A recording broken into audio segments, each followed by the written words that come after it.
Episode 2 of the broadcast order of The Melancholy of Haruhi Suzumiya opens with Kyon giving the first of his famous monologues. This is one of the most unappreciated, beautifully directed shots in the entire series. It begins with Kyon talking about Santa Claus as we see what happens to be falling snowflakes over a stark black background. The snowflakes then morph into sparks, similar to the opening of an old film, then revealing the shot of Kyon riding on his bicycle, continuing the old movie look, while the title of the show appears on the bottom. This grainy, monochrome look then continues for over 2 minutes as Kyon gives his monologue. Haruhi then gives her infamous introduction to the class as everyone stares in disbelief. After this, the music then turns from slow and light to fast and poppy as the frame fills with color, and we get our establishing shots of Haruhi herself, first starting with close-ups of her face, then zooming out into a wide shot of the entire classroom with her in focus. It is here that I would like to touch on how insane the show looks for its time. Let's take a look at the spring 2006 anime season.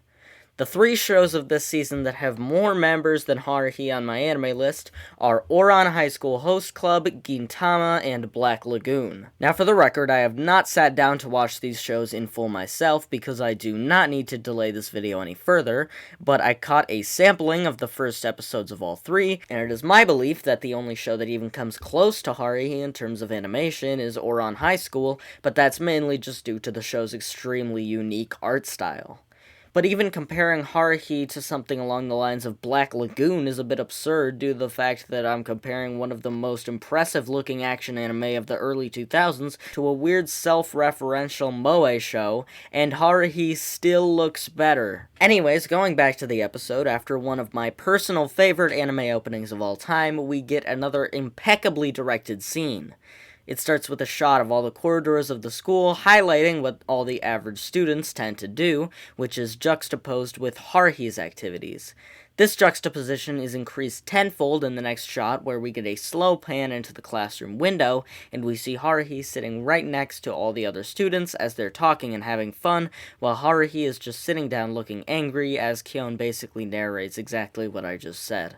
We then see directly inside the classroom as Kyon walks up to Haruhi and looks at her.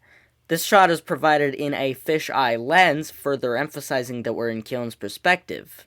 While these may feel like surface-level directing techniques, I feel like it's important to note how Haruhi pulls these off so well, while in other shows it just seems weird and forced. Later on, we get one of the most effortlessly ingenious character developments in any show I've ever seen. Haruhi's description of why she changes her hair every day and how every day gives off a different image is an absolutely mind-blowing way of showing that Haruhi is not just a mindless crackhead babbling about aliens, but is genuinely very smart and has a lot of interesting insights on life. Most shows wouldn't include something like this. They would just keep having the main character of the show seem like essentially a comic relief character up until the climax of the show where she reveals that she actually has a personality. Haruhi's kidnapping and essentially sexual assault of Mikuru is an extremely divisive element of the show, most people finding it a huge turnoff and the reason why they don't continue watching past this episode. This is where I'd like to say my piece on how the viewer is intended to judge the character.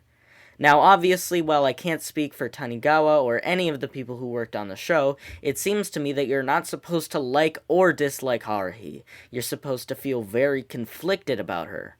On the one hand, she's portrayed as very sympathetic and has a lot of relatable human qualities, but on the other hand, she's really mean and cruel to other people. It's implied a lot in these first few episodes that the less kind side of her personality, as well as her obsession with the supernatural, is used as a coping mechanism for how empty she feels. Hare Hare Yukai. Episode 2 is cited as one of the main reasons why the rebroadcast order is superior to the original broadcast order. Why watch some weird experimental in-universe amateur film that is purposefully bad in every aspect, when you can watch an episode that sets up the setting, all the characters, and their dynamics perfectly?